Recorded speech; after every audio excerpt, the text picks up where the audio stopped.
Hola, buenas noches y bienvenidos al Espacio Cultural de La Revuelta, un espacio cultural del Club Cultural Jovellano, Defensor de Jovellano, donde hoy tenemos la oportunidad de presentar y de recuperar parte del calendario que teníamos atrasado desde el tiempo previo a la pandemia, y entre ese calendario pues había una cita que estábamos deseosos de retomar, que era la presentación del libro de Honorio Feito, Iglesias, Portales, pues que condenó a José Antonio. Agradecemos a La Revuelta la acogida que nos dispensa una vez más, a la Asociación Cultural además, que es quien acoge, quien promueve este evento, en el que estaba quería además que quedase también registrado en el vídeo.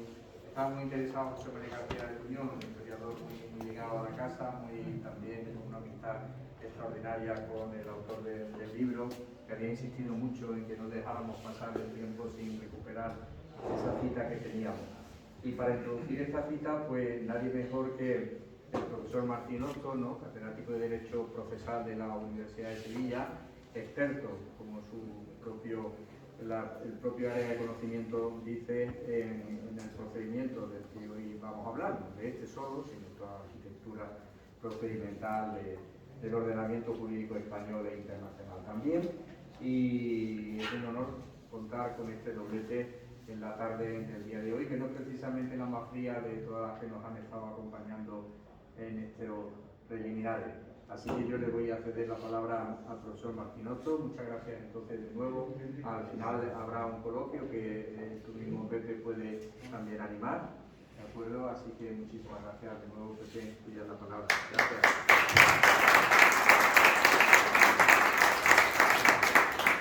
Gracias, don Manuel. Buenas tardes.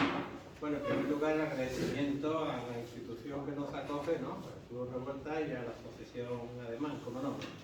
Hoy está aquí presente espiritualmente, me ha dicho Lorenzo Minondo. El querido me ha dicho, estoy allí con vosotros, aunque por problemas de salud obviamente no puede estar aquí hoy, ¿no? Yo el autor no lo he conocido hoy, no lo conocíais, pero sí lo conocía por el libro. Es un conocido periodista y escritor, y en cuanto salió el libro ya ni me tuve que documentar sobre él. Me parecía por mi parte infantil, que me voy a poner de dónde es, oriundo, cuántos hermanos tiene, qué hizo en su vida, por qué prensa ha pasado, porque no. Digo, la mejor obra, por su obra los conoceréis, es el libro. Me fui a él, en la primera edición antes de la pandemia, todo, ahí lo vi. El libro está magníficamente redactado, magníficamente escrito, porque claro, se nota además el periodismo, la ficción, ¿no? Tiene una pluma muy fluida, muy buena, ¿no? Maneja muchísimas fuentes documentales, especialmente prensa también, cientos de notas a pie de página, pero sobre todo para mí la cualidad principal del libro, lo que me llamó más la atención fue lo que sugiere, lo que indica. El libro enseña continuamente, hace pensar. Al menos a mí lo que más me gusta. Es decir, no es el libro que relata simplemente algo, una historia, ¿no? Hay mucha hecha y se pueden hacer aún más. Sino es que va insinuando cosas, va apuntando. Algunas incluso probablemente no se ha dado cuenta de que le insinúa, pero ahí queda escrito, alguno escrito, ahí queda. Y entonces insinúa continuamente cosas, o por lo menos hace pensar. A mí esta misma tarde, desde que venía hacia acá, pensando, digo, ¿y esto por qué? Alguna pregunta le he hecho hoy, otra me la acuerdo en el tintero. Después si hay coloquio, que debería de haberlo, porque es lo mejor, pues es donde nos enriqueceremos más. Es decir, que si repartimos las intervenciones proporcionalmente, por mi parte más corta y menos interesante, por la suya más, y después nos vemos los dos y debatimos y contrastamos opiniones en público, yo creo que va a ser muy interesante, ¿no? El personaje, que es de lo que trata el libro, porque el libro trata dos personajes. El magistrado, ¿no?, lógicamente, Iglesias Portal, y de refilón, si se quiere, un poco menos, como es lógico, porque no es la biografía de él, para mí el principal, que es José Antonio, el pensador político español de los últimos siglos, ¿eh? Yo hablo en plural, pero eso es para mí, habrá quien no lo comparta, ¿no? Pero es un hombre extraordinariamente inteligente para la corta vida que tiene. Es decir, lo que apunta, lo que insinúa ese hombre, lo que dice, y la calidad con que lo dice, el testimonio último, ¿no?, el modelo arquetípico, como dice nuestro querido Enrique de Aguinaga, ¿no?, el modelo que seguir, máximo en los tiempos que corren. Solamente hay que mirar el escenario para ver a Schill se le parece, ¿no? En esa calidad humana, en esa calidad intelectual. Pero el libro no se trata de eso se podrían hacer muchas mesas redondas y muchas intervenciones. El libro trata de iglesias portal.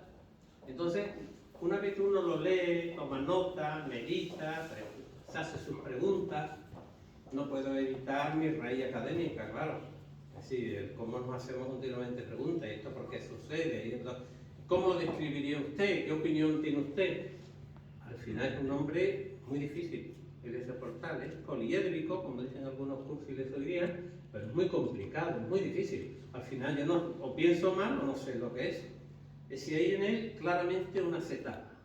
Hay una etapa que es antes del proceso de José Antonio, al menos para que nos interese por el título del libro. Hay otra etapa que es el proceso de José Antonio. Hay otra etapa que es después del proceso de José Antonio y su presencia en España. Y finalmente está el siglo. Son, digamos, las 4 etapas. La primera etapa, que es muy larga en su vida y que la recorre el autor magníficamente con el árbol genealógico, investiga todos sus datos, en Luarca, en Asturias, ¿no? Los familiares, todo. La primera etapa, desde el punto de vista jurídico, que es el que aquí a mí al menos me interesa más, es un poco compleja. Porque como un hombre que saca una oposición a juez fiscal, como era en común, igual que hoy día, con la misma oposición, es como la Virginia Cuerpo, ¿no? Como un hombre que saca juez y fiscal de oposición joven, prepara después un registrador de la propiedad. No encaja eso. La única explicación que cabe ahí es el factor económico. El registrador de la propiedad ganaba entonces mucho más que el juez y el magistrado, que un fiscal, y entonces podría ser una explicación. Dice el autor, creo, como un recambio, como una solución, como una reserva, como tener un cartucho ahí en reserva. Pero eso no lo hace nadie. Es decir, yo cuando he hecho mi oposición, o los que estén aquí presentes que la hayan hecho, brocan, uno se dedica su vida a una profesión y va por ello. Intenta llegar al nivel máximo. Pero eso de saco una oposición, soy juez y ahora alternativamente preparo registrador de la propiedad por si me puede interesar mañana, deja de sorprender. No deja de sorprender. Después, en un determinado momento, nos quiere marchar a un destino y hace uso de su nombramiento como oficial mayor del ayuntamiento. Oficial mayor es algo así como un secretario del ayuntamiento en pequeño, digamos, es intermedio, ¿no? Menos que el secretario del ayuntamiento y más que el resto del personal administrativo. Es decir, que el juez se agarra al clavo de yo soy oficial mayor del ayuntamiento de tal sitio, por ese motivo no me voy a mi destino. Y además soy registrador de la propiedad por lo que pueda surgir en el futuro. No lo veo, no le veo claro esa vocación jurídica, no se la veo claro. Después tiene un enfrentamiento con Badía Gandaria, el presidente de la Audiencia Provincial. Tiene muchos enfrentamientos personales, ¿sabes? El presidente de la Audiencia Provincial de Córdoba, que era amigo de don Miguel Primo de Rivera y amigo de Cruz Conde, el famoso alcalde de Córdoba, ¿verdad? Lo cual creo que me han quitado también la calle, como tanto. Es decir, amigo de personas, digamos, de un ámbito distinto, y entonces con él, vayamos apuntando ya choca con él Iglesias Portal, con el conservador, ya choca. Le hace un juicio de residencia porque no habita donde tiene que habitar, que lo lleva don Galo Ponte Cartín, que fue ministro con don Miguel Primo de Rivera y tal, ¿no? Llega muy joven a la Audiencia Provincial de Cádiz, y llega muy joven para la época, para entonces y para ahora, al Tribunal Supremo. Cierto que todos los cargos durante la República eran a dedo, si los cargos hoy día nos parecerían inconcebibles. Eso sucede en repúblicas hispanoamericanas, en la mayoría, africanas y demás, donde el Poder Ejecutivo nombra a los jueces y magistrados. Pero aquí en España es inconcebible que el Poder pueda nombrar a los jueces y magistrados, intenta penetrar, manipular o influir a través de otros vericuetos, de otros procedimientos, pero nunca nombramiento directo, ¿no? Pues llega a la Audiencia Provincial de Cádiz y llega con menos de 50 años al Tribunal Supremo, con una edad muy joven. Ya empezamos a tratar. ¿Quién es su mentor? ¿Quién lo protege? ¿Quién le ayuda? Don Álvaro de Albornoz. ¿Y quién es don Álvaro de Albornoz? Un ministro de Justicia, que es de su pueblo, de Luarca. ¿Y de qué militancia hay? Más reconocido masón. No hay nadie que lo discuta hoy día en España. Que don Álvaro de Albornoz era un reconocido masón. Y es él que le ayuda. ¿Quiere decir eso que nuestro amigo Iglesias Portal lo era? No se puede afirmar, yo no lo puedo afirmar, pero que el que la ayuda lo es, sin la menor duda. La ayuda continuamente. ¿Qué sucede? Bueno, hay una nota, esto ya es más de mi especialidad, respecto a su calidad jurídica, no, el don Niceto Alcalá Zamora y Castillo, que es el hijo del que fue presidente de la República. El presidente de la República, como saben, era demócrata cristiano, eran de Priego, de Córdoba, y su hijo era también demócrata cristiano y era procesalista, catedrático de procesal. Yo no he llegado a conocerlo personalmente, pero mi maestro sí. Se exilió, se fue a México y tal. Y este, don Niceto Alcalá Zamora, mantiene una pugna en la prensa en los años 30 contra 3 magistrados, entre ellos Iglesias Portal. Y le acusa de que le gusta mucho figurar a los 3 y son muy políticos, pero que de la afición a la lectura y al estudio, poco. Eso lo dice el hijo de don Niceto Alcalá Zamora. Lo acusa, aquí lo publica en su obra, en el libro, está publicado los artículos y la crítica que le hacen a Iglesias Portal. Después, recién llegado al Tribunal Supremo, bueno, se produce la llamada Sanjurjada, el intento de golpe de Estado del general Sanjurjo en Madrid y en Sevilla residualmente, ¿no? Y bueno, fracasa en ambos sitios, los detienen, como saben, camino de Portugal, sí, por Pemogo, por Huelva, los detienen y se abre causa penal contra ellos. Y ahí meten a Iglesias Portal. Es decir, acaba de llegar al Tribunal Supremo y ya interviene en un asunto importantísimo, tan importante como en su época más incluso, como pudo aquí ser el asunto de Tejero. Jamás aquí se metió en el tribunal a un magistrado recién llegado, a él se le pone en el tribunal inmediatamente.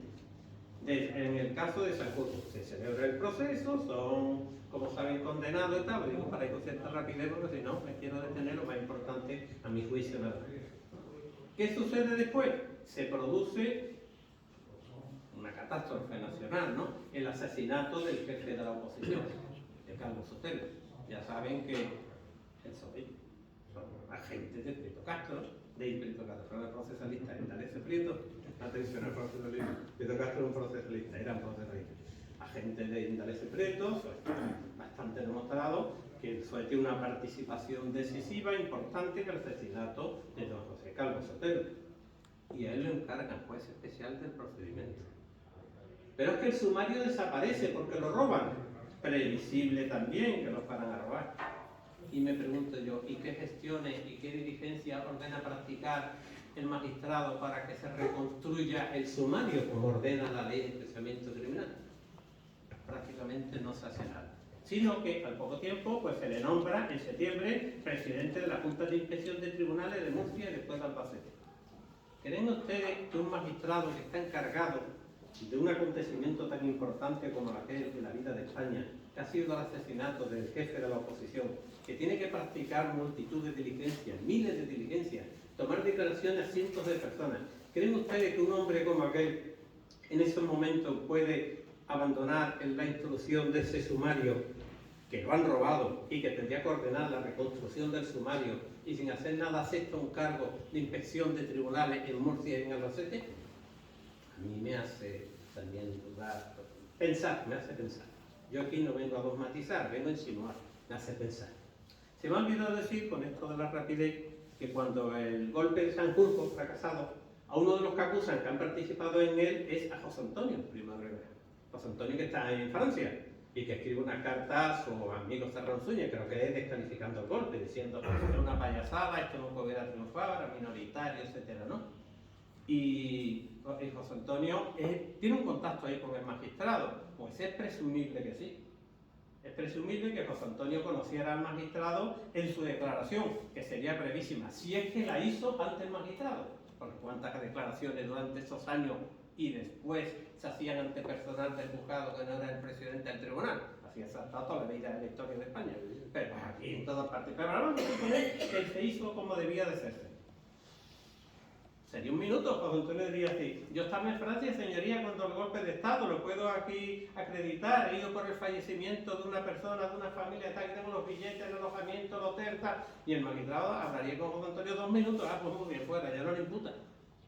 Lo mismo sucede cuando el caso de publicidad ilegal, un asunto que hay en Madrid, ¿no? Que acusan a Falange y tal, y puede José Antonio, ¿o qué hablaría con este? Un minuto o dos. Voy dejando eso sembrado porque al final vamos a volver a ver si tenían amistad o no tenían amistad José Antonio con el magistrado. Vamos a ver. Eso es antes de, todo esto antes es del proceso de Alicante. Lo tenemos que no ha reconstruido el sumario de don José Carlos Sotelo, que nunca se reconstruyó porque llegó ya la guerra y tal, nunca se reconstruyó. Lo tenemos que está nombrado inspector de tribunales en Murcia y en Albacete, que era inspector de tribunales. El inspector de tribunales era para depurar a los desafectos. Todos los que eran sospechosos de no estar en aquel momento con un determinado bando de la guerra, pues depuramos. Depuramos eso, metido proceso posteriormente. Ese era su cargo. Y él está dedicado a ese cargo cuando lo nombran presidente del Tribunal Popular de Alicante, donde José Antonio ha sido instruido en un proceso penal contra él por el juez enjuto, pues lo veremos, por un fiscal, y entonces pues lo nombran a él presidente del tribunal. Si era amigo de José Antonio, como dicen las hijas, como decía la hija, ¿por qué no se abstuvo? Son amigos, yo me abstengo, causa de abstención. No puedo estar en este tribunal porque me abstengo. Y además no puedo estar porque el otro es...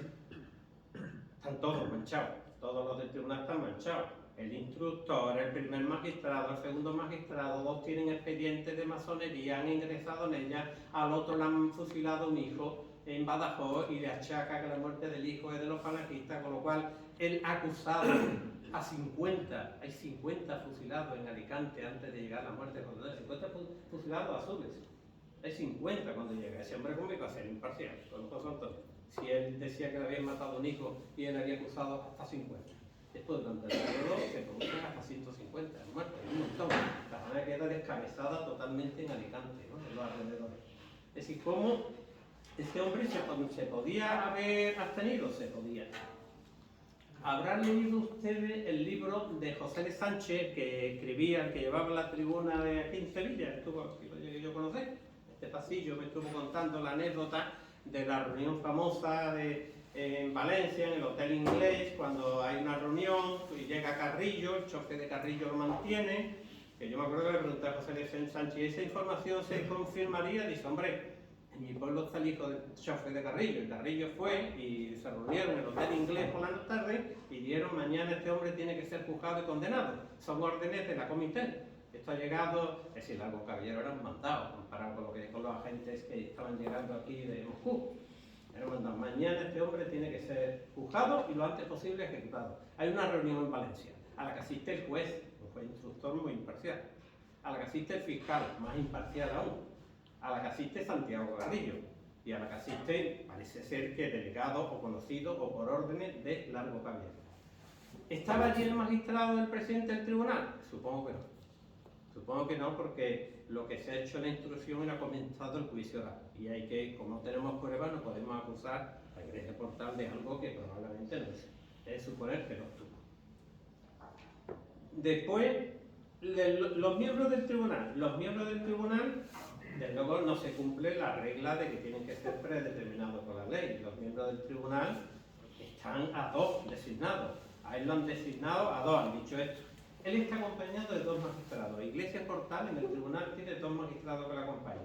Un magistrado, Griñán Guillén, que era vocal del Tribunal Popular de Albacete, de Nueva Sala Albacete. Enrique Griñán Guillén, entre paréntesis antes lo hablábamos, después vuelve a España, cobra todo, y una vez que cobra todo, le pagan desde el año 39, con Landelino Lavilla en el corte. Le pagan todo y una vez que cobra todo se marcha y ya no vuelve más para España, muere en México. Ese es un miembro del tribunal. Otro miembro es Rafael Antón Carratalá, que después del premio lo hacen presidente de la Audiencia Provincial de Alicante, como no. Este es juzgado por el Tribunal de Represión de la Masonería y el Comunismo. Es juzgado, pero se escapa, con lo cual no hay sentencia, se le sobresee provisionalmente hasta que se le localice, no se le localice. La edad de nacimiento de algunos, Siria, Filipinas, la edad de nacimiento de algunos de ellos da miedo, de lo joven que es, porque todavía nuestro presidente, del cual hablamos, tiene en torno a 50 años, pero es que los otros no, hay uno que no llega a 30. Es decir, en el Supremo, en Adeto, se cogen más así, Después tenemos el juez, el Federico Enjuto. Federico Enjuto, igual de magistrado, pues lo hace, está de instructor del procedimiento y pasa al Tribunal Supremo también. Terminado el proceso de José Antonio, a todos le dan un cargo, un regalo, para haber participado, ¿no? Este solicita el ingreso en la masonería en 1932. Es el juez instructor. Era magistrado de la Audiencia Territorial de Madrid, le supone que es por sus méritos profesionales. Y a Beto le dice, tú, instructor, al proceso vosotros. Y nos queda finalmente Vidal Facundo Gil Tirado, que es el fiscal. Este está presidiendo el Tribunal Popular de Alicante durante mucho tiempo. Se han llevado ya para las tapias 50 miembros de Falange. Es decir, es un caracterizado antifalangista porque su hijo ha muerto en Badajoz, en la columna de Yagüe. Entonces, la represión de la zona ocupada, uno de los que muere es su hijo. Y entonces, pues eso él no lo perdona y lo lleva hasta ese extremo. Como ha demostrado su sentimiento en contra de los que mataron a su hijo y tal, pues entonces la persona idónea para quitarlo de magistrado y ponerlo de fiscal. Lo designan a dedo también. Todos son designados a dedo. Por supuesto, este también tiene su premio. Cuando termina el proceso de José Antonio, se nombra el Tribunal Especial para el espionaje, ¿no? La alta traición, el derrotismo. Este hombre es nombrado el presidente, el primer presidente del Tribunal Especial. Los expedientes esos son dignos de ver. Ese material tiene un valor para la historia de España, entonces si no lo destruyen. Tribunal Especial de Espionaje, Alta Traición y Derrotismo. Primer presidente nombrado a dedo, ¿quién? El fiscal que ha logrado la condena de José Antonio. Y este fiscal a quién sustituye a Serna, que era Navarro Serna, que era un fiscal anterior que no pensaba pedir pena de muerte. Este pedía para José Antonio 2 años. Pero entonces a las autoridades que designaron los miembros del tribunal le pareció poco, y este hombre hay que cambiarlo. ¿Por qué pedía para José Antonio 2 años de cárcel? Porque decía que había conspirado con el alzamiento, con el levantamiento, pero no era dirigente de rebelión, sujeto de rebelión. Él no había revelado nada, estaba en prisión, llevaba en prisión, como saben, desde marzo. Estaba en prisión. Entonces el fiscal Serna dice, no, yo le pido 2 años, como mucho, de que ha colaborado y que ha conspirado con el alzamiento, 2 años de cárcel. No. Lo cambiamos y ponemos al Gil Tirado. Gil Tirado va a pedir pena de muerte. ¿Qué importancia tiene que pida una pena o la otra? Porque hay un principio procesal, que es el principio acusatorio. Según lo que se pida, se puede condenar. Pero si nadie pide pena de muerte, no se puede condenar por pena de muerte. Es decir, si un fiscal pide 2 años y el otro hubiera pedido en vez de 2, 4, 8 o 10, no lo hubieran podido nunca condenar. Lo que pasa es que este pide pena de muerte, como había pedido en todos los casos anteriores de falangistas, con lo cual era fácil. Ya tenemos el principio acusatorio respetado teóricamente. Los miembros de jurados, ¿quiénes son? Pues del Frente Popular, 2 de cada central o partido del Frente Popular, objetivos e imparciales. Es decir, 2 que van cogiendo de cada partido. Y ahí tienen ustedes la descripción del tribunal. ¿Quién elige a todo esto? ¿Quién elige a nuestra iglesia portal? ¿Quién elige al otro magistrado? ¿Quién elige al segundo? ¿Quién elige al fiscal? ¿Quién elige al instructor? ¿Qué mano hay que dirige todo? Pues el Ministerio de Justicia entonces lo dirige García Oliver. García Oliver era de la CNT, era anarquista más que de la CNT. Pero cuando se marcha después exiliado, solicita en México ingreso en la masonería también. Aquí no, pero allí lo solicita. Está acreditado como solicita, ingresa en la masonería allí. Este García Oliver tenía un subsecretario que era Mariano Sánchez Roca. Y este Mariano Sánchez Roca sí conocía a José Antonio. ¿Por qué conocía a José Antonio?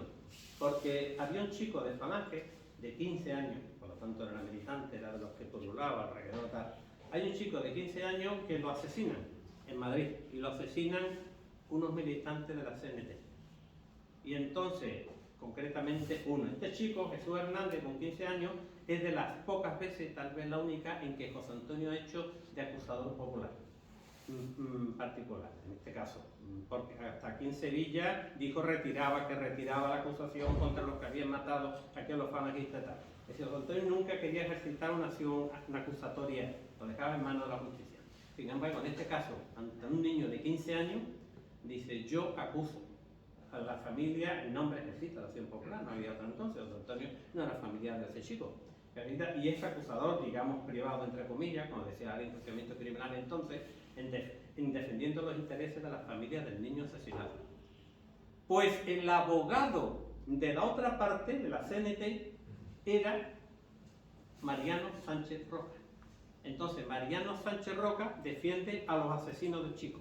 Y José Antonio acusa en nombre de Chico, de la familia, contra los asesinos. Ahí se conocieron. Ya se conocieron perfectamente. En ese juicio sí se conocieron los dos.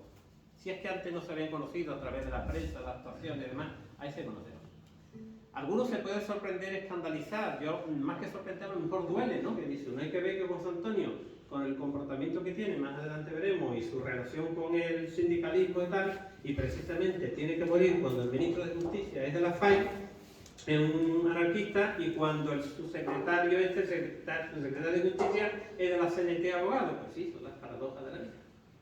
Es decir, se sucede precisamente los que designan al tribunal y influyen tanto en contra de la vida de José Antonio y para lograr lo que al final consiguen, que es su muerte, pues lamentablemente provienen de las filas anarcosindicalistas. Es así. Después hay más datos, pues seguimos en el tribunal. Este tribunal, como le he dicho, ya voy acabando más rápido, ¿no? Me estoy pasando quizá un poco. Es decir, este tribunal está formado, los jurados son 2 de cada partido, de cada central del Frente Popular y tal. El tribunal, los 3 magistrados tardan varias horas en elaborar las preguntas. Ese dato también hay que tenerlo presente. Es muy interesante. Lo aportan todos los datos, gran parte de los datos, muchísimos datos están tomados del libro porque es la reflexión sobre ello, porque, como digo, el libro contiene una información de primerísima mano. Tardan horas, casi 3 horas, 3 magistrados, con un asesor que del asesor antes no era nombrado, Federico Américo. Este pertenecía a la Asociación Socialista de Alicante, era del OPT, luego tampoco era muy favorable a José Antonio. Pues tarda casi 3 horas en elaborar las preguntas. Es decir, figúrense el debate que tuvo que ir, el refinamiento de elaboración de las preguntas. Lo sorprendente es el comportamiento del tribunal. Es un tribunal que teóricamente está en contra de José Antonio, totalmente en contra, y que tarda casi 4 horas en obtener un veredicto. Eso es gravísimo, vamos a indicar, pero es que no estaba tan claro todo. No estaba tan claro. El diario El Día, como saben, el periodista, la crónica que hace es de la brillante intervención de José Antonio que deja callado todo. Y está en la acta del juicio oral. Cuando él dice, me estoy excediendo el tiempo, y el comunista le dice, no, por favor, continúa hablando. Y lo de la CNT le dice, continúa hablando. No hay duda de que aquel hombre influyó decisivamente en los miembros del jurado. No hay duda de que influyó. Hasta tal punto que se planteó la duda. 4 horas discutiendo están. Y no se ponen de acuerdo. ¿Y cómo se ponen de acuerdo? Con armas sobre la mesa. El miembro del Partido Comunista saca su pistola. Hay otra versión que dice que entra una tropa armada.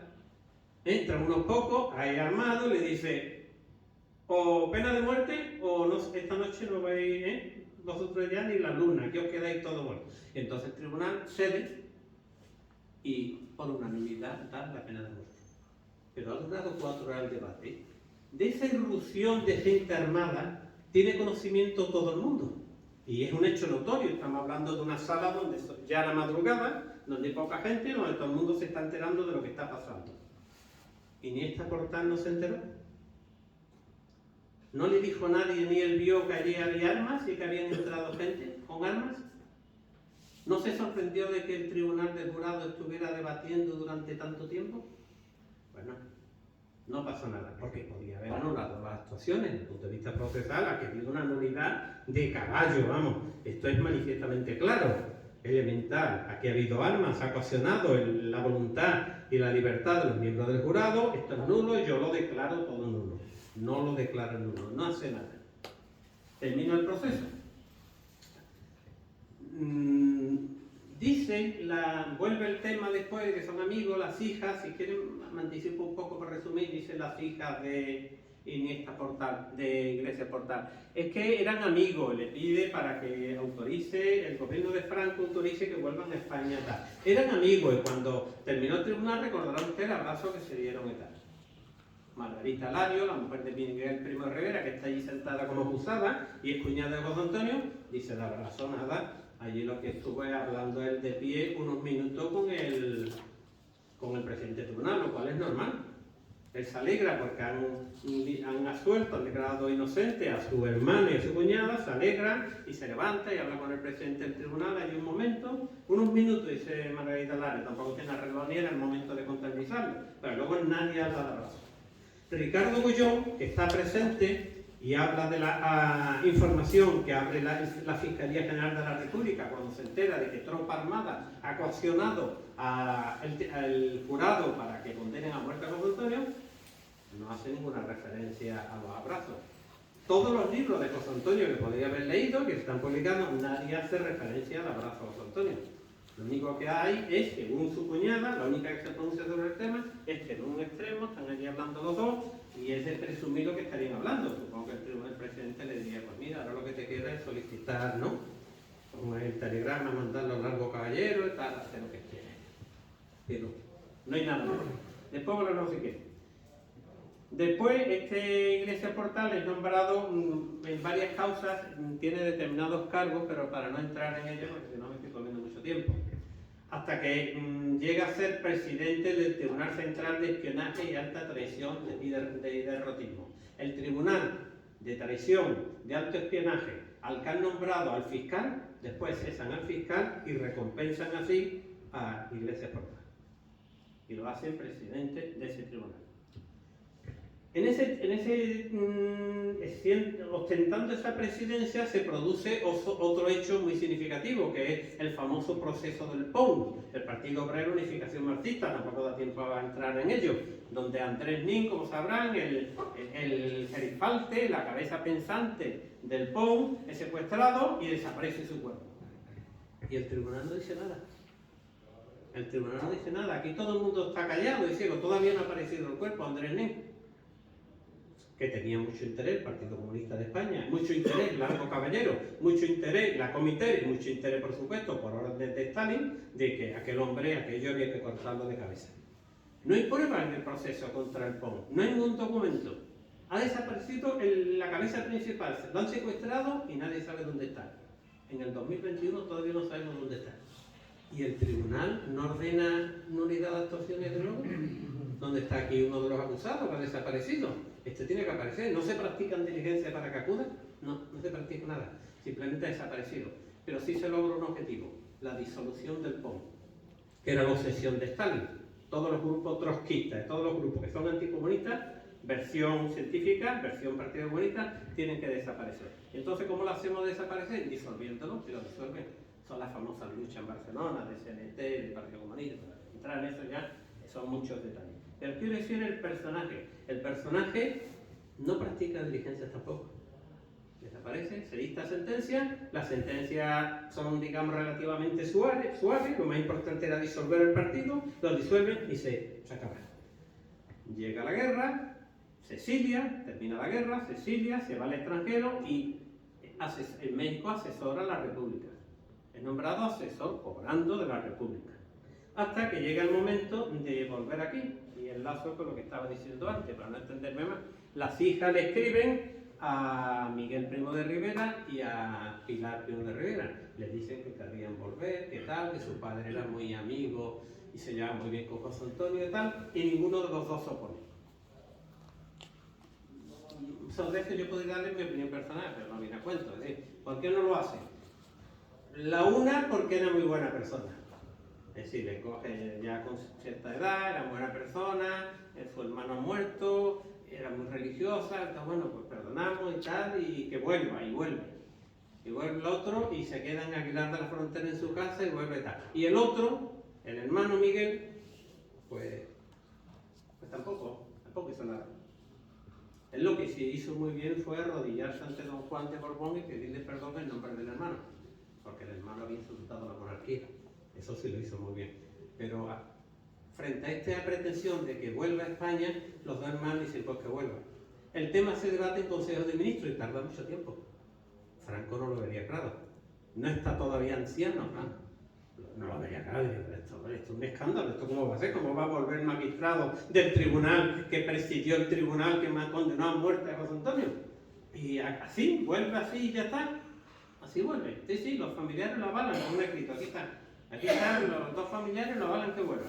Bueno, pues que vuelvan, con la condición de que no se meta en política, se queden en Aguilar de la Frontera, administrando los bienes de su mujer, y distinto hasta que fallezca allí, y así sucedió.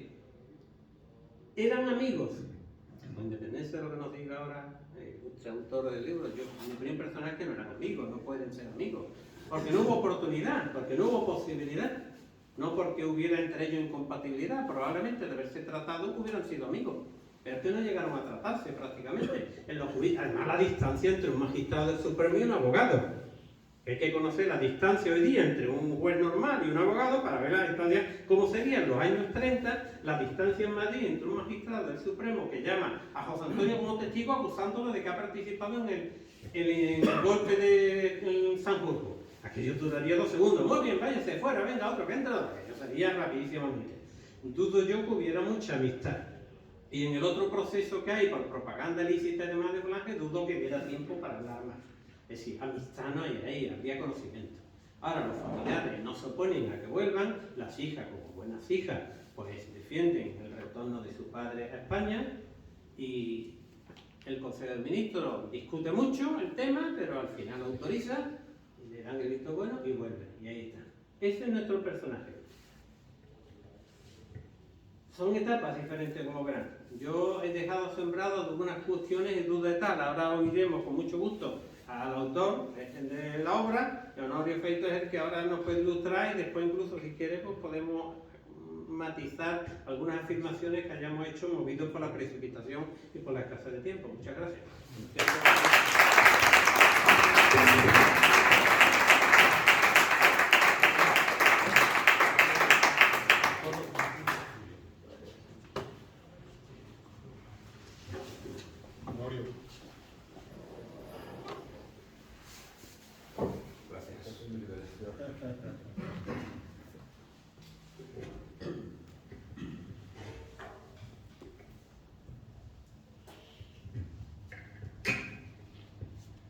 Buenas tardes. Gracias al profesor por la disección que ha hecho del personaje con la exactitud de un cirujano forense. Lo ha retratado y lo ha clavado. Gracias por invitarme a este acto. Estoy encantado de estar en Sevilla. Yo siempre digo que Sevilla es como la novia de España. Una ciudad bonita, alegre, joven. Esa moza, como decimos en Asturias, que hay que cortejar. Vamos a entrar en materia. Seguramente que algunos de ustedes se habrán preguntado alguna vez quién era Eduardo Iglesias Portal. Según la portada del libro, Eduardo Iglesias Portal fue el juez que condenó a José Antonio. Me preguntaban, don Enrique de Aguinaga, si ese título correspondía a una realidad o no, porque a José Antonio, como acaba de decir el profesor, y sabemos todos, lo condenó un jurado popular. Probablemente. Pero a lo mejor lo condenó más arriba. El jurado hizo un paripé, pero no vamos a entrar en eso. Y yo le decía a Aguinaga, que fue mi profesor de redacción de segundo en la Facultad de Ciencias de la Información hace muchos años, que yo justificaba el título con tres puntos. Primero, efectivamente, a José Antonio lo condena aparentemente un jurado popular, presidido por el juez. En segundo lugar, era un voto unánime, por lo que se sabe, es decir, el veredicto fue unánime. Habría habido discusión, la hubo, pero el veredicto fue unánime. Y él fue el portavoz, por lo tanto, él es el que comunica la sentencia de muerte a José Antonio. En tercer lugar, del jurado popular, como ha dicho el profesor, eran 2 miembros de cada partido y de cada organización sindical, correspondientes todos ellos al Frente Popular, lo cual ponía en tela de juicio la objetividad, pero tampoco nos vamos a ocupar de eso. El único juez que había en ese jurado era Iglesias Portal. Luego entonces, Iglesias Portal fue el juez que condenó a José Antonio, si bien es verdad que habría que ser justo decir, no fue el único. Pero ¿quién fue Eduardo Iglesias Portal? Yo creo que un hombre contradictorio. Fue el elegido por los gobiernos del Frente Popular y los responsables de justicia y del Tribunal Supremo. Fue el elegido, el preferido. Fue el hombre que desconcierta porque ante unos procesos se mantiene firme, con una personalidad aplastante, y en otros procesos parece que con su presencia lo que viene es a dar cierto aire de legalidad a procesos que tienen lagunas. Yo no soy Yo no provengo del mundo de las leyes, yo no soy abogado, yo no sé nada de las leyes más que las leyes naturales. Lo que está bien y lo que está mal, con arreglo a mi educación cristiana y católica, para más exacto. Pero cualquiera que observe la conducta de Iglesias Portal enseguida llegará a esa conclusión, que hay veces que se mantiene firme, y ahora veremos, y hay veces que no lo hace. Yo creo que para acercarnos a la biografía, después de la excelente clase técnica que ha dado aquí el profesor, habría que fijarse en una serie de puntos, o de años, o de etapas, que nos puede ayudar a comprender mejor al personaje. Nacido en Asturias, de una familia de Luarca, yo soy de Luarca también, de una familia de clase media venida un poquito menos, por parte de su madre, su abuelo, el abuelo del juez fue abogado, aspirante a ser registrador de la propiedad, que no lo consiguió, no sé por qué. Por parte de su padre eran de un origen humilde, como delata su apellido, Iglesias. Su abuelo era un niño de inclusa, eso no le quita ningún mérito, para nada en absoluto. Y él fue un muchacho que aprovechó muy bien los estudios, que llegó a la Universidad de Oviedo en un momento también importante, porque a finales del siglo XIX, principios del siglo XX, en la Universidad de Oviedo impera una teoría política que es el krausismo, que no triunfa prácticamente en ningún sitio de Europa, un poquito aquí en España y en la Universidad de Oviedo. En esa universidad y en la Facultad de Derecho se da un grupo de profesores que Joaquín Costa llamó los de Oviedo, o el Grupo de Oviedo, donde figuran pues, Altamira, Sela, Álvarez de Builla, Clarín, entre otros, Arango, entre otros. Así que yo creo que ese paso por la Universidad de Oviedo a él debió de influirle en su carácter y en su manera de pensar, un libre pensador. Un punto importante en su vida fue el año 1912. Ya es juez. Su biografía, sobre todo su expediente, o su hoja de servicios, como queramos llamar, que está muy dividida en los archivos del Ministerio de Justicia, muy dividida, o sea, está fragmentada en varios legajos, en varios sitios, nos da una cosa que yo no sé si es normal. Él está permanentemente, al principio, tiene destinos, cesa en la carrera judicial, vuelve a solicitar el alta, le destinan a otro sitio, o sea, es muy raro, es muy raro. Pero bueno, el primer destino, digamos, importante de su vida es Aguilar de la Frontera. ¿Por qué? Pues porque en Aguilar de la Frontera va a conocer a su esposa, una joven, rica heredera, le da un montón de dinero, en cash, como dicen ahora, y también tierras cultivadas de olivos y otros cultivos, y una casa-palacio que figura en las guías urbanísticas de la provincia de Córdoba, construida en el siglo XVIII. Es decir, que el juez, en el momento que, bueno, además, en la historia breve, tampoco sin entrar en temas de prensa rosa ni estas cosas, esta joven heredera era huérfana de padre, su madre se casa por segunda vez con un político de corte liberal procedente de Valencia, instalado en Badajoz, de donde era su primera mujer, también viudo, y a la chica, Ana de Arcos Tiscar, la comprometen con un primo hermano suyo. Ella no va, parece ser, a aceptar de buen grado ese acuerdo familiar, y cuando aparece por ahí el juez, aunque el juez no tenía donde caerse de muerto, dicho sea de paso, pero sí ofrecía una posición social y respetable, y ella vio en él, no digo que no estuvieran enamorados, pero ella vio en él también pues, un poco la salvación a su situación personal.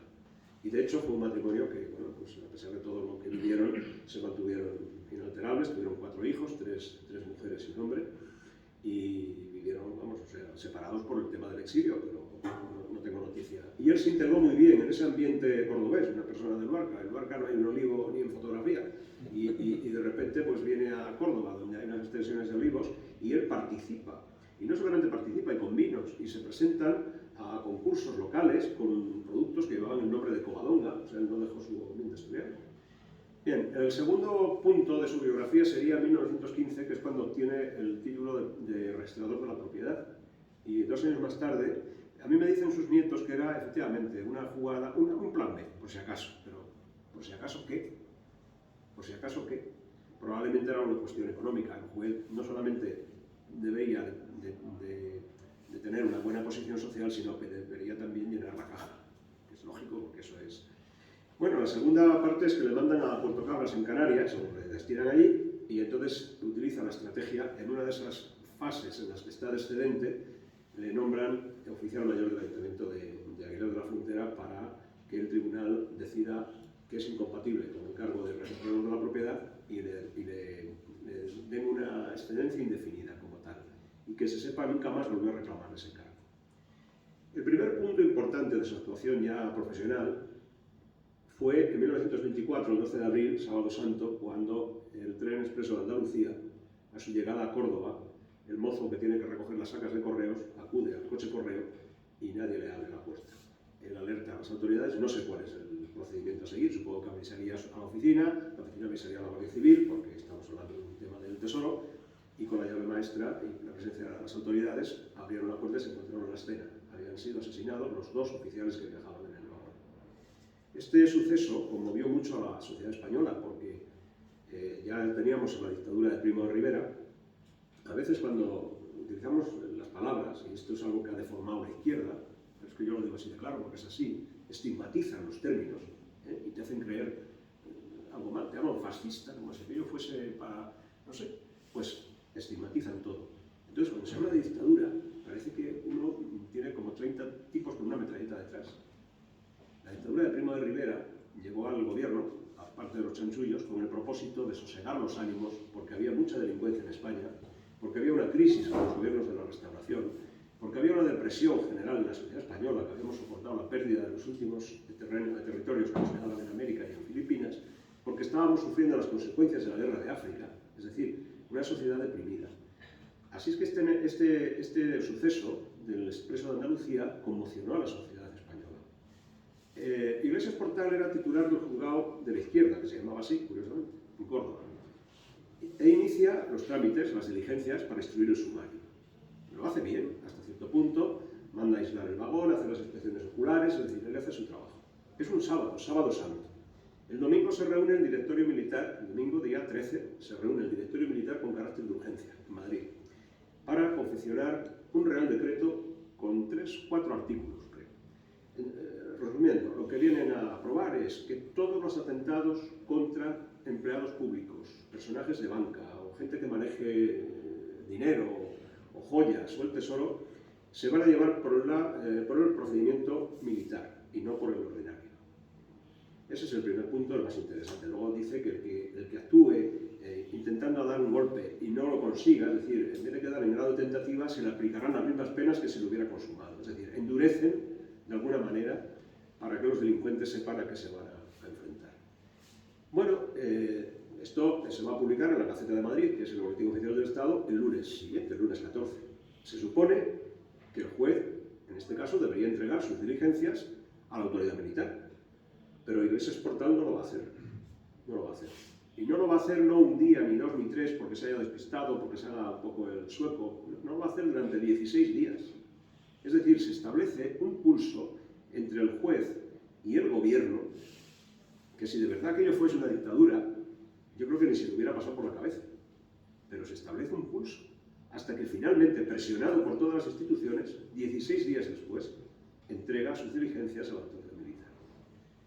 Además, a la autoridad militar le sale bien el tema, porque en un mes tiene detenidos a los autores, juzgados y ejecutados a 3 de ellos, los que estaban directamente implicados con los asesinatos. Pero, ¿y al juez? ¿Le supuso alguna reprimenda, algún castigo, alguna sanción? El general Valle Espinosa, que era el ministro de Relaciones Institucionales del Directorio Militar, dirige una carta a su secretario de Justicia quejándose por la actuación del juez, diciendo que hizo caso omiso a las órdenes que emanaban del gobierno, que no respetó el Real Decreto aprobado el día 13 de abril de aquel año, etcétera, etcétera. No se sabe que tuviera ninguna repercusión. Además, avalaba que el juez no tenía derecho a intervenir por 2 razones. La primera, porque los asesinatos no habían ocurrido en su jurisdicción, sino que los asesinatos habían ocurrido en el Alcázar de San Juan, aproximadamente, a las 9:30 de la mañana, cuando el tren pasaba por allí. Y el segundo, que España estaba en estado de guerra, motivo más que suficiente para que el juez se inhiba ante un recurso de ese tipo. Este es el primer momento, y además ahí tuvo el apoyo de Álvaro de Albornoz, que luego fue a visitar a Córdoba, y es la primera actuación del juez en la que salta a los periódicos. Su nombre se hace famoso, es entrevistado por los periodistas. Es muy curioso, porque si se siguen los acontecimientos por la prensa de Madrid, pues uno cree que la autoridad militar es la que está llevando adelante las diligencias y demás. Y si te lees la prensa de Córdoba, el juez es entrevistado cada día sobre las cosas que acaba de hacer, a quién ha llamado, a quién ha incriminado, a quién, en fin, la lista de la relación de posibles testigos, etc., ¿no? Es una contradicción. Ese es el primer momento. El segundo, otro de los grandes momentos del juez es en el año 31, cuando es nombrado magistrado del Tribunal Supremo. y efectivamente, unos meses después, interviene en un pleno sobre un asunto de un asesinato de un periodista de Valencia, en Asturias, en el año 35, que estaba el periodista era Luis de Sirval, es un seudónimo, estaba siguiendo un poco los acontecimientos después de la Revolución del 34 en Asturias. Luis de Sirval iba presumiendo de que tenía información de primera mano sobre el asesinato de Aida de la Fuente, que es una de esas rosas que los socialistas encarnan siempre en el Olimpo de sus diosas. Y es mentira. O sea, Aida de la Fuente, como dijo Gustavo Bueno, y lo escribió y lo dejó muy claro, no era una adolescente de 14 años, era una chica joven de 20 años. Estaba en el Cristo de Oviedo, la zona alta se llama la zona del Cristo, con una ametralladora, limpiando todo lo que pasaba por allí. Cuando se le acabó la munición, asomó por allí el teniente de la Legión y le pegó un tiro. Pero claro, el teniente de defensa propia, pero además en una confrontación es lo que hubiera hecho cualquiera. Sin embargo, los socialistas, como suele ocurrir, pues hicieron de ella una mártir. Bueno, pues él interviene, Iglesias Portal, como miembro del Pleno del Supremo, no a título personal. Pero trajo consecuencias, porque hubo una denuncia por prevaricación de dos magistrados de la Audiencia de Oviedo, y ahí se significó un poquito. Otro de los momentos claves fue, como ha dicho el profesor, uno de los dos sumarios instruidos por el intento de golpe de Estado de General Sanjurjo. Se instruyen dos sumarios, a uno se lo encargan al magistrado Dimas Camarero para inspeccionar lo que había ocurrido aquí en Sevilla, y el segundo a Iglesias Portal, que se tuvo que encargar de ver lo que había ocurrido en Madrid y en Alcalá de Henares. Iglesias Portal incrimina como a 90 personas, al margen de los directamente implicados, que eran los soldados, ¿no? Entre ellos a José Antonio y a su hermano, que, como ha dicho el profesor, estaban pues, por Irún para recibir el cadáver de la marquesa de Fernández Núñez. Y además había hasta un hecho curioso, que es que José Antonio condujo un coche que le faltaba una luz. Y en Francia, en el sur de Francia, y la gendarmería lo paró y lo multó. Y José Antonio presentó el recibo de haber pagado la multa, 14 francos, me parece, no recuerdo, hablo de Murcia. ¿Qué objeto tenía incriminar a José Antonio? ¿No? El objeto que tenía era incriminar a todo el mundo. Es decir, en esas limpiezas que hacen los republicanos, limpiezas étnicas iba a decir, todo aquel que tuviera algo que ver o que no tuviera nada que ver, o que fuera simpatizante, o que se hubiera beneficiado si Sanjurjo da el golpe. Es decir, incriminarnos a todos. Ese fue el propósito, no tendría más allá. Probablemente se conocieron ahí, y efectivamente no debían de tener mucha relación. Me anticipo un poco la gran cuestión de si eran amigos. No debieron de tener mucha relación más allá de algún encuentro en la audiencia, o en el Supremo, o en alguna sala por ahí, o un poco más. Otro de los momentos importantes de Iglesias Portal, y este es muy curioso, fue cuando le nombran presidente especial para instruir el sumario por el asesinato de Calvo Sotelo. Es muy curioso, porque el primero que empieza a instruir el sumario es el juez de guardia del titular del juzgado número 3 en Madrid, que es Crucifino Gómez Carbajo. Yo no soy, como he dicho, jurista, ni conozco el tema de las leyes. Como periodista, que sí soy, la labor que hace Crucifino Gómez Carbajo en 24 horas prácticamente es impresionante. Impresionante, porque consigue una relación nominal de muchos de los implicados. En una inspección ocular identifica la camioneta plataforma de la marca hispano-suiza número 17 que fuera utilizada por el comando que secuestra y asesina a Calvo Sotelo. Pide la orden de operaciones de las compañías de guardias de asalto de esa noche. Y visita varias veces, cuando ya se descubre que dicen algunos, han depositado el cadáver. No lo han depositado, han tirado como un perro en las tapias del cementerio de la Almudena. Las fotografías son elocuentes. Hay una fotografía muy famosa que está por internet, donde al señor Calvo Sotelo le han tapado la cara con una chaqueta, pero el cuerpo está tirado desde un camión.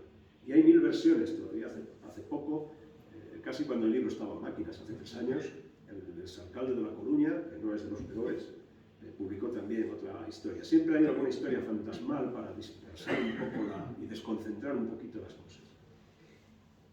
Y Crucifino Gómez Carbajo hizo una labor impecable de investigación. Hay una anécdota que dice que cuando localiza la compañía de guardias de asalto que teóricamente habían utilizado esa camioneta, o al menos parte de los hombres que habían utilizado esa camioneta, los cita a todos en su juzgado. Y el capitán de la compañía, pues, un poquito presionando, le dice al juez: señoría, estoy muy preocupado porque mis hombres están muy nerviosos y están armados. Y Gómez Carbajo les dice: pues mire usted, capitán, lléveselos al cuartel, desármelos y me los vuelvo a traer. Es decir, dice Buñón de Mendoza, en su libro sobre Calvo Sotelo, que no había razón aparente para cambiar al juez, porque Usicino Gómez Carbajo era un especialista en perseguir a los falangistas. No es verdad.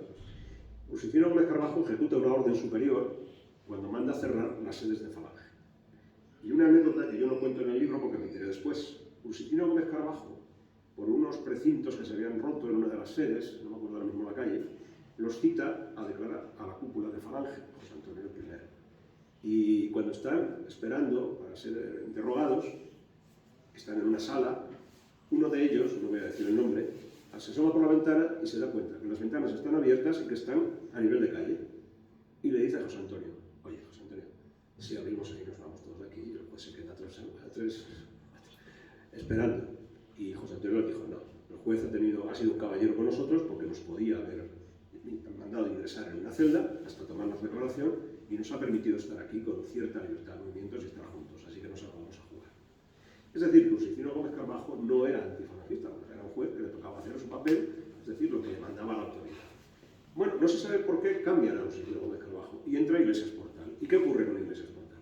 Pues que el sumario pega un frenazo. No se sabe. Y eso que era un hombre que tenía fama de trabajador, pero no se avanza en el sumario. No se avanza en el sumario. Una semana después, hacia el 25 de julio, tiene lugar el robo del sumario en el Tribunal Supremo. Es decir, un grupo de unos 12 o 14 milicianos con sus monos azules y sus fusiles, bajo la autoridad de uno que se hace llamar el jefe de todos ellos, el jefe del sector de la izquierda. Llegan, era el sábado, sobre la 1:00 de la tarde, y quieren ver al juez y quieren ver el sumario porque dicen que tienen que aportar pruebas. Los porteros del edificio, los ujieres, les dicen que eso no es posible, que además su señoría no está, que ha salido un momento. Curiosamente el juez había salido, curiosamente. Y entonces ellos hacen presión y llegan hasta la saleta donde se reunía el tribunal especial. Y allí, pues mientras unos discuten con el pobre secretario, los otros empiezan a mirar por los anaqueles hasta que uno descubre el sumario al que el secretario está moviendo algunas piezas encima de la mesa. Así que uno dice, ya lo tengo, coge el sumario, lo mete en una cartera y se van. Y se quedan dos milicianos en la sala. Y seguramente para evitar que llamaran a la policía o que, en fin, dieran el alerta.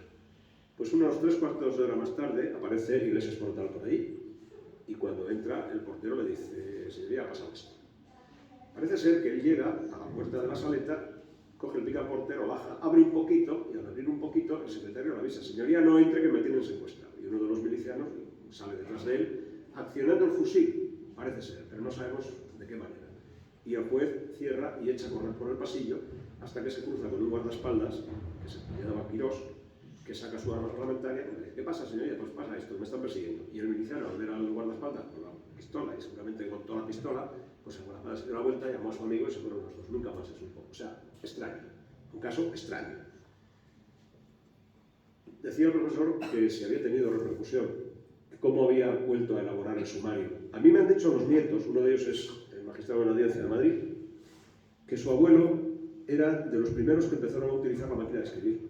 Por lo tanto, todo lo que escribía lo escribía a máquina y metía un papel calco y hacía una copia. Por lo tanto, se llevaron el sumario y se llevaron las piezas que lo completaban. Pero el escrito del juez, las conclusiones, las pudo recuperar con una copia. No sé si es verdad o no. Lo cierto es que además, a los pocos meses, como ya había empezado la guerra, los dos principales implicados, que eran el teniente de la Guardia Civil, Condés, y Luis Cuenca, que era el autor material del asesinato de Carlos Sotelo, habían caído en el frente de Somosierra. Bueno, las autoridades allá por febrero decretaron que aquello ya se había acabado y se acabó. Y antes de esa fecha, Iglesias Portal va a Alicante para presidir el Tribunal Popular que decretó la pena de muerte para José Antonio Primo de Rivera. Como el profesor ha hecho una magnífica descripción y técnica, yo me voy a fijar en un tema, que es el que inspira mi libro, que es el abrazo. El abrazo. Nadie ha sabido nada del abrazo, hasta que nuestro amigo Saez de Heredia decidió publicarlo en la revista Teresa, la primera vez, en el año 67 o 68. Posteriormente, en el programa de Balbín de la Clave, vuelve a hacer referencia a esa escena, una escena que debió durar unos segundos nada más. Y luego, Aguinaga, por supuesto, le tiene la razón Ese artículo a mí, el de Aguinaga, me inspira otro segundo artículo. Yo salí al paso de unas declaraciones del rey Felipe VI en la inauguración de un curso de las Cortes, me parece que era, y dicen que el discurso escrito por Soraya Sáenz de Santa María, yo no sé quién escribe los discursos al rey, a lo mejor los escribe su mujer, no lo sé, pero decía el rey que la transición había sido el momento de la reconciliación nacional. Y yo en mi artículo titulé El abrazo, el primer gesto de reconciliación nacional. Yo le dije, con permiso, Majestad, el primer gesto de reconciliación nacional lo da José Antonio Primo de Rivera cuando abraza al juez que lo ha condenado y unas horas después redacta su testamento en el que desea que su sangre sea la última que caiga por España. Ese es el primer gesto de reconciliación nacional. Y si los señores de la Moncloa y si los señores de la Zarzuela, bueno, los de la Moncloa no se puede esperar nada de ellos, los de la Zarzuela, que le deben lo que le deben a quien se lo deben, no lo reconocen, pues les va a ir mal, les va a ir mal, en fin. Vamos a seguir rápido porque no quiero que sea muy tarde. Ese abrazo, que pasa desapercibido para todos, incluso para Margarita Larios, cuando el diario Información de Alicante, 6 años después, la entrevistan y ella dice que José Antonio estuvo unos minutos charlando con el juez. Pero no es de extrañar, Margarita Larios, cuyo marido había sido condenado a cadena perpetua, y ella a 6 años, no tendría por qué estar permanentemente fijándose en José Antonio. Más bien estaría fijándose en su marido, despidiéndose de él, porque cada uno iba a coger un camino distinto y no se iban a ver en mucho tiempo.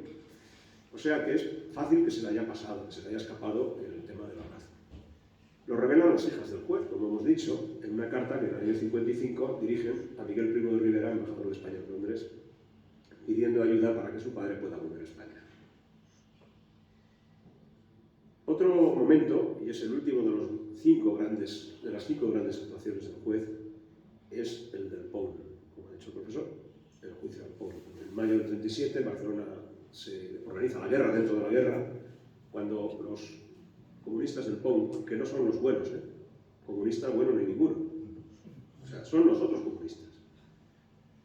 Como Stalin los quería fumigar, pues se rebelan y como era perseguir el trotskismo y todo esto, pues se rebelan y les ayudan los de la FA y CNT. Y durante una semana Barcelona es presa de las barricadas, de la lucha, y esto le va a costar el puesto a Largo Caballero y va a ser sustituido por el profesor Negrín. Nadie va a poner en duda la capacidad intelectual del profesor Negrín. Al final parece que se arrepintió y mandó a su hijo para que Franco pudiera recuperar parte del dinero que se habían llevado. Todavía yo personalmente no tengo ninguna esperanza de que eso vaya a ocurrir, pero a ver si alguno lo consigue, poder verlo. Que el PSOE convoque un pleno de las Cortes para pedir perdón a los españoles por el dinero que se han llevado.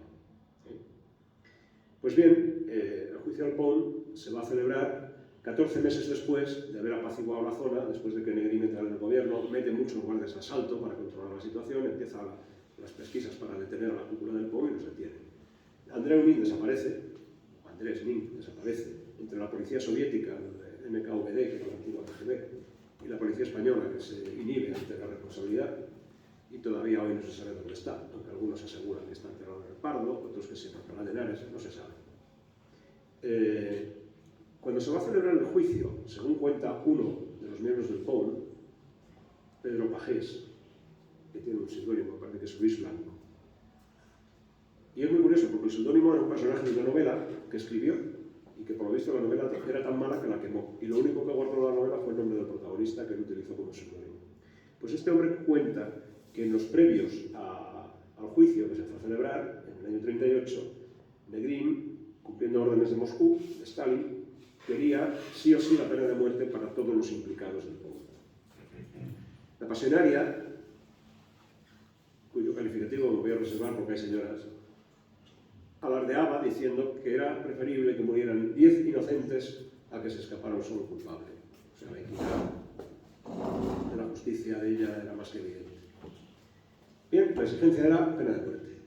Iglesias Portal parece ser que se revela en el despacho de Negrín. Negrín nos convocó en el despacho, convocó a Gómez, que era el presidente del Tribunal Supremo, a González Peña, socialista, que era el ministro de Justicia, y a Iglesias Portal, que actuaba en calidad de presidente del Tribunal de Espionaje, Alta Traición y Derrotismo, donde había sustituido, como he ha dicho el profesor, a Vidal Gil Tirado, a quien Indalecio Prieto le llamó inepto, a Vidal Gil Tirado.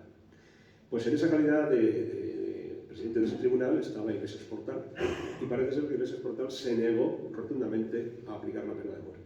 Ya, en vistas de que no lo iba a conseguir, Negrín suplicó que por favor les condenaran a la pena de muerte, que luego él se encargaría de quitarlas. Como no se fiaban de él, no lo hicieron. Resulta curioso porque yo tampoco, como no soy hombre de derecho, tampoco sé si eso es habitual, pero cuando se emite la sentencia, que se les condenó, me parece que 15 años a los principales implicados, algunos otros salieron, el tribunal publicó una nota aclaratoria diciendo que la sentencia no se les había impuesto por ser, que era el argumento que utilizaba Negrín, es que eran espías para Franco y para la Gestapo. No se les ha impuesto esta sentencia por ser espías de Franco ni para nadie, son luchadores contra el fascismo, etcétera, etcétera. Reconocían su lucha contra el fascismo, pero aclaraban que no eran espías, destruyendo los argumentos de Negrín y compañía. Esa sería la última gran actuación de la Iglesias Portal. A partir de ahí ya empieza la última etapa, que es el exilio.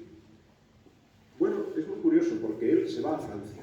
Yo en el libro recojo dos versiones, una que me han contado personas cercanas a su familia y otra que he obtenido por lecturas de otro magistrado supremo que fue Mariano Granados. Según la primera, tendría que ver algo la familia de Severo Ochoa. El Iglesias Portal mantuvo siempre mucha amistad con los Ochoa, era muy amigo de su madre, de la madre del médico, y fue muy amigo del mayor Luis Ochoa, que fue alcalde constitucional de Luarca y abogado. Parece ser que estaban en un campo de refugiados los otros personajes y acudieron a un asturiano que había hecho mucho dinero en México, al que le llamaban Luis Téifaros. Téifaros es un pueblo, una aldeíta del concejo de Navia, donde había nacido este señor, y que este señor había puesto dinero para que sacaran a los tres, eran Luis Ochoa, Iglesias Portal y otro más, otro que había sido presidente de la audiencia en Bilbao, me parece, que los sacaran y que los llevaran a sitio seguro. Eso no me cuadra, eso es una versión familiar, no cuadra. Lo más probable es que cuando llegaron a Francia, él se pusiera al habla con la JARE, la Junta de Auxilio a los Refugiados Españoles, el organismo que había creado Indalecio Prieto, así como Negrín había creado el SERE, el servicio, tal. Lo mismo, eran las mismas organizaciones. Si uno cobraba de una, no cobraba de la otra. O sea, pero bueno, dos organizaciones que tenían como fin el procurarse en el exilio algún dinero para poder vivir. Y es muy curioso porque ahora me viene a la cabeza una cosa. Si uno empieza desde cero a leer sobre la guerra civil y el transcurso de la guerra civil, nos damos cuenta enseguida que mientras los nacionales proyectan para después de la guerra civil, es decir, para la guerra. O sea, Franco tiene unas declaraciones que le hace a Manuel Aznar en el periódico El Diario Vasco, el 1 de enero del 38, donde dice: lo importante no es vencer sino convencer. De nada serviría vencer si no convences. Y sin embargo, si observas lo que hacen los republicanos es buscarse el chiringuito, porque es como si tuvieran el presentimiento de que se tenían que ir. Y cuando llega un momento, Negrín da la orden taxativa de sacar el dinero del Banco de España, de la Caja General de Recuperaciones, de las cajas Es que no está llegando ese dinero de los ricos, que también estaría mal. Se está llevando el dinero de pobre gente humilde que ha empeñado una catallita para poder darle un trozo de pan duro a sus hijos. Es que es muy grave. Es muy grave. Y estos señores salen con los 100 años de honradez. Yo no quiero convertir esto en un mitin, perdóname, pero es que es muy grave. Es muy grave. Bueno, pues con ese dinero que se llevaron, el que no se quedó Stalin, que lo pudieron dejar en París, fletaron en Vita, y me parece otro sinvergüenza, que eso lo hace Echevarrieta, el que había negociado la liberación de los cautivos españoles de Abdelkrim, cuando la guerra de África, y ese barco, donde discuten si era del rey, a mí me da igual que fuera del rey o no, me da igual, el Vita, se lo llevan a México. Negrín, que es el que prepara la operación, le falla, y el que se beneficia casi sin pretenderlo es Indalecio, que de repente se encuentra pues con una factura. Y como se pone al habla con otro sinvergüenza, que era Lázaro Cárdenas, pues deciden que sí, que el barco que entre en puerto, que nadie lo va a registrar, y que el dinero, las joyas salen en un convoy en dirección a México capital.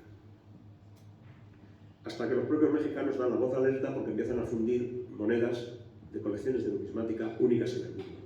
Un crimen contra el patrimonio de la humanidad. Pero aún más. ¿Qué hace Iglesias Portal en México? ¿Qué hace Iglesias Portal en Francia? Cobrar una pensión de 1.850 francos de la JARE, de la Junta de Auxilio a los refugiados españoles. Luego se va a Argel. ¿Qué hace Iglesias Portal en Argel? Seguir cobrando 1.850 francos. No sabemos cómo, termina en Casablanca, donde embarca en un barco fletado por la Jare, el Cuanza, con destino a La Habana primero y a Veracruz, México, y luego creo que continúa hasta Buenos Aires. Cuando llega a México, él hace una declaración para el Departamento de Inmigración y otra declaración para la Jare. Él dice qué ha sido en España, sus cargos, y pide dinero y pide una tarjeta sanitaria. Él va a cobrar y lo va a justificar, lo van a justificar como asesor jurídico de la República en el exilio y va a figurar como asesor jurídico de esa entelequia que fue la embajada del gobierno de la República en el exilio, que es de perogrullo, porque si el gobierno está en el exilio no puede tener embajada.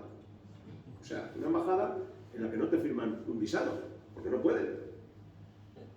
Paralelamente, la España de Franco tuvo otra embajada en México, no oficial. Era un departamento de la embajada de Costa Rica que se llamaba Negociado de los Asuntos de España o Negociado de los Asuntos Españoles, donde supuestamente pues, trabajarían los funcionarios del Ministerio de Asuntos Exteriores que sí daban un visado. Porque aunque a nivel oficial entre España y México no hubo ninguna relación hasta los años 77 por ahí, en la práctica sí la hubo. O sea, Manolete iba a torear a México, Arruza vino a torear a España, Joselito hacía películas en México y Lola Flores y en Sevilla, y Jorge Negrete vino hasta las cuevas de Luis Candelas, donde le soltaron un bofetón por que se le fue la lengua. Esto es una anécdota. Quiero decir, había comunicación. La vida de los emigrados o de los exiliados, bueno, ellos se fueron pensando que les iba a durar 2 semanas el tema, que en un mes y pico estarían aquí, o como mucho en un año. Es decir, ellos pensaron que Europa no iba a consentir que una dictadura se implantara en el sur. Ellos pensaron que Franco iba a durar muy poco, sobre todo después de terminar la guerra, la Segunda Guerra Mundial. Pero claro, el tiempo iba pasando y la moral iba cayendo. Iglesias Portal estuvo 18 años en México, él solo. Allí no se fue la familia con él. Le mandaban dinero por una argucia que hacían, como había muchos españoles emigrados, unos por temas políticos, otros porque se fueron a hacer negocios, pues ahí hacían una trampa. Alguien le prestaba dinero allí y paralelamente su mujer giraba dinero a la familia de ese alguien aquí en España, y así no levantaban. Hay cartas, yo creo que en el libro publico una carta o dos, él se hace pasar por, me parece que el seudónimo era Santiago Alba. Santiago Alba era la marca de unos molinos de aceite que tenían en la finca, y él utiliza ese seudónimo para despistar a las autoridades franquistas, ni que fueran tontos también, y hacía ver a sus hijos que eran como sus sobrinos. Y claro, estaban al día de todo lo que pasaba, porque él, por ejemplo, preguntaba, ¿sigue fulanito de tal en la audiencia de Córdoba? ¿Por qué? Porque habían llegado rumores de que lo habían depurado, de que los franquistas lo habían fusilado, yo qué sé, cualquier cosa. Y la familia decía, no, ya no está en la audiencia de Córdoba, es que se ha pedido la baja voluntaria y se ha ido a Málaga por temas de salud, por ejemplo. O sea que ellos sabían perfectamente lo que estaba pasando aquí. Cuando ellos ven el momento, cuando se bueno, y aquí aparentemente no pasa nada, pero pasan muchas cosas. La ley que los rojos dicen que es la ley de la represión franquista es la ley de responsabilidades políticas del año 39. En las dictaduras comunistas esas leyes son eternas, de 40, 50 años, lo que haga falta. Ya vemos cómo está Cuba. La ley de represión que utiliza el franquismo es la ley del año 39 que se anula con el decreto de indulto de octubre del 45, es decir, 6 años después. Es verdad que el decreto de indulto no acoge a todo el mundo, porque su preámbulo ya deja muy claro que todos aquellos que tengan delitos de sangre, vejación, violación, en fin, más cosas. Y todo aquello que sea execrable para el ser humano, que a esos no se les va a poder aplicar. Y establece además el procedimiento de cómo se tiene que hacer. Como yo no soy de derecho, lo tengo que leer, porque si no se me olvida. Pero esa ley, ese decreto de indulto, se acoge, Iglesias Portal se acoge a él, pero no se lo van a rechazar. Se lo van a rechazar porque alguno de los organismos emitió O sea, esto iba de la siguiente manera. Se presentaban las solicitudes por triplicado a través de las embajadas o los consulados, y aquí el Consejo Supremo de Justicia Militar distribuía una copia a la Dirección General de Seguridad para que informara y otra copia a la causa general. Y al final la Fiscalía Togada es la que emitía el veredicto. ¿Se aprueba o no se aprueba? A Iglesias Portal se lo van a denegar la primera vez. Y la segunda vez ya ponen en marcha a sus hijas la estrategia, se desplazan a México, o sea que ya ellas, probablemente asesoradas aquí por algún jurista, amigo de la familia, pues se fueron a México pensando que desde allí podrían hacer más fuerza. Y una de las cosas que hacen es escribir a Miguel Primo de Rivera la famosa carta de la que nos ha dado José Luis Heredia a conocer esos 2 párrafos, ¿no? Si usted hay un condicional que a mí me ha llamado mucho la atención, dice, si usted estuvo en el juicio, hombre, no basta es le condenaron a la cadena perpetua. Y a mí sus nietos no me han sabido explicar ese condicional. Si usted estuvo en el juicio recordará que al ser comunicada la sentencia, su hermano, que en paz descanse, abrazó a nuestro padre, pues ambos eran amigos. Yo publico una carta que es una primicia en el libro, que es una carta de Miguel, no es la contestación a esta, pero es que yo creo que entre ambos se empiezan a cartear, las hijas del juez y Miguel Primo de Rivera. Y yo publico una carta de Miguel a una de las hijas, a Dolores, a Loli, donde le dice que sí, que cuente con su ayuda, que su padre era una buena persona, que le tocó ese papel en la historia, pero que de no haber sido así está seguro que su padre y su hermano no hubieran sido muy buenos amigos, etc. Como anécdota voy a decir que cuando yo presenté el libro en Madrid, mi amigo Eduardo García Serrano, no sé si dejó algún adjetivo sin citar para calificar la actuación del juez. Y yo le dije, Eduardo, vamos a ver, yo comparto tu discurso perfectamente, pero si el hermano de José Antonio dice que el juez era una buena persona, pues yo no he venido aquí ni a lincharlo ni a ensalzarlo. Simplemente he venido aquí a exponer quién es y ahora que cada uno saque sus conclusiones. Pues como ha dicho el profesor, efectivamente en un Consejo de Ministros, la información la hemos sacado de la revista Aportes que dirigió Muñoz de Mendoza. Los acuerdos del Consejo de Ministros son secretos por naturaleza, pero uno de ellos dejó unas notas escritas de los consejos en los que participó durante 9 años. Y a un sobrino, que es lo que suele pasar con estas cosas, le faltó tiempo para ir a venderlo, cosa que le agradecemos todos porque así nos hemos podido enterar. Entonces en esa redacción de notas que escribió el ministro dice, los hermanos Primo de Rivera presentan, Blas, el que era ministro de Gobernación, Blas Pérez, falangista, ministro de Gobernación, presenta el expediente de indulto de Iglesias Portal avalado por los hermanos Primo de Rivera, punto. Se discute mucho y se aprueba, punto. Y luego viene a decir como yo me alegro o bien por el tema o algo así.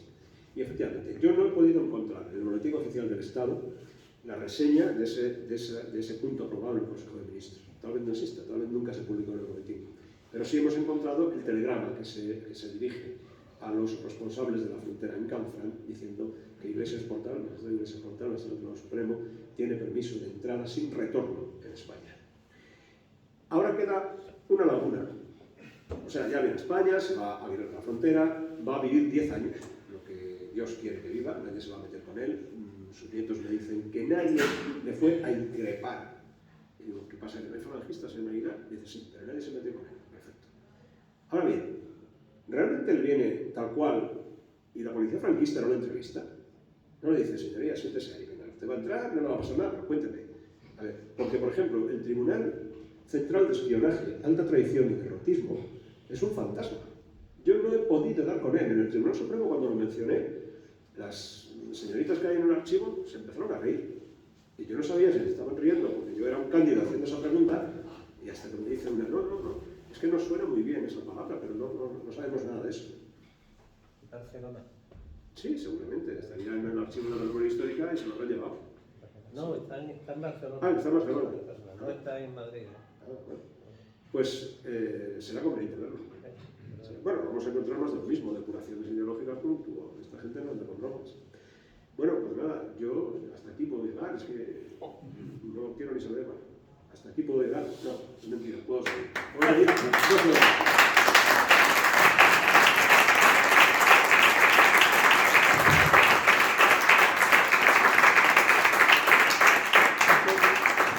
Es que he parado porque mi mujer estaba dando de señas ya, y no sabes.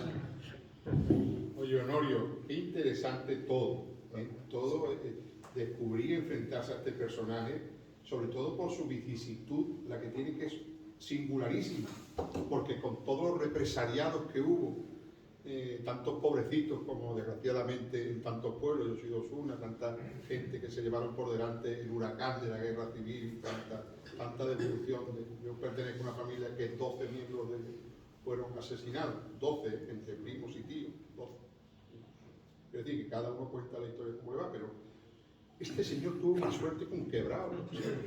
Tuvo suerte, pero... Suerte, o sea, pero- encima, no el tío, yo ya no hablo del braguetazo que pega en Aguilar, que es lógico, porque el tío llega el tío después y el tío da el braguetazo allí. No, por Aquí está el supuesto. tío. Pero es que después vuelve, como usted ha dicho, y entra por Canfranc, y no lo coge un comisario de policía de esto de la cicatriz, del bigotito del cigarrillo. Venga usted para acá. Eso que salen en las películas. Martínez el facha, venga usted para acá, señoría, que le voy a meter en un cuarto y le pregunta 14 cosas, ¿no? El tío se lleva y está sentado en un butacón de casino, porque eso no es una silla de casa. Ahí está, yo soy de pueblo cero que un butacón de casino.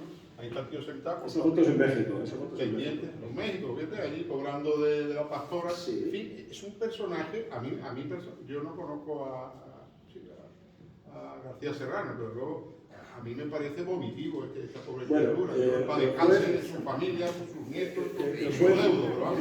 El juez tiene una cosa muy curiosa. Lo pasan a cuchillo, vamos. El juez tiene una cosa muy curiosa, y es que la familia, como he dicho, era una familia de clase media. Bueno, pues el abuelo había sido alcalde en Luarca y eterno aspirante a ser registrador, que yo no sé por qué. Yo he visto el patio de la casa de Colón, pero con ver el patio Ah, de la no, casa sí, de sí, sí. Córdoba, No, ya, esa... ya lo que veo pasa dónde es- se metió el amigo, ¿verdad? Que Sí, sí, tampoco- no, el sitio. Y hay una foto de él que yo no sé si la metemos en el libro, que está en un caballo blanco precioso, un caballo cordobés.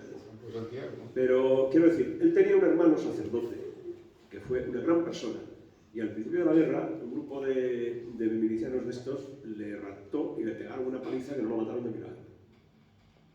Y voy a contar una cosa. Bueno, uno de sus nietos me dice a mí un día, me dice, claro, tú ves esto y piensas, ¿qué tendría que ver mi abuelo con estos sinvergüenzas del Frente Popular que asesinaban impunemente a la gente? Esa es la clave. Esa es la clave. O sea, un hombre que tiene su vida resuelta, que no necesita dinero, porque el Juto Ferran, y yo he estado en Puerto Rico 3 veces, y curiosamente, y he estado en Arecibo, que es de donde él era natural, y no he conseguido ir a su casa. Pero he hablado con una nieta, me parece, que estaba la pobre, pues, ¿qué va a pensar? La harta de que le den palos por todos sitios. Pero es que dicen que el Juto Ferran, claro, tenía hambre de dinero.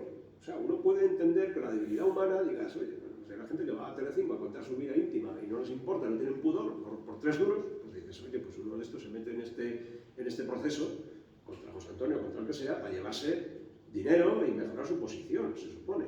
Pero es que este Iglesia Portal no lo necesita. Tiene su vida resuelta y bien resuelta. Su casa producía mucho dinero y él estaba encantado con probar esos vinitos que hacía, que les ponía el nombre de Covadonga, que ganaban un premio local. Es decir, no necesita hacer eso. Entonces, ¿por qué tienes que ver con la chusma, digamos, que se metió con la República, que asesinaron, violaron y vejaron y hicieron todo tipo de cosas raras? Nadie lo entiende. Es un hombre de contradicciones. Él se manifiesta firme contra el poder en el juicio, cuando no entrega a los militares en el año 24, se mantiene firme con el tema del PON y, sin embargo, hace el papel de entorpecer. Claro, si sigue con el sumario Pablo Sotelo, tienen que meter en la cárcel a la motorizada que eran los pretorianos de Ignacio Prieto. Ahí, yo como mi amigo José María García de Tuñón, a veces discuto. Cuando él escribe esos artículos donde tantos importantes personajes se lamentan de la muerte de José Antonio y nadie hizo nada por evitarlo. O sea, a todo lo pasado, a mí que me importa que Martínez Barrio, Ignacio Prieto o el de más allá le dé un elogio. ¿Y por qué no lo evitaron cuando pudieron? Porque a lo mejor no podía. La orden venía de más arriba. Entonces, ¿qué pinta Iglesias Portal ahí? Dar visos de normalidad a un proceso lleno de lagunas.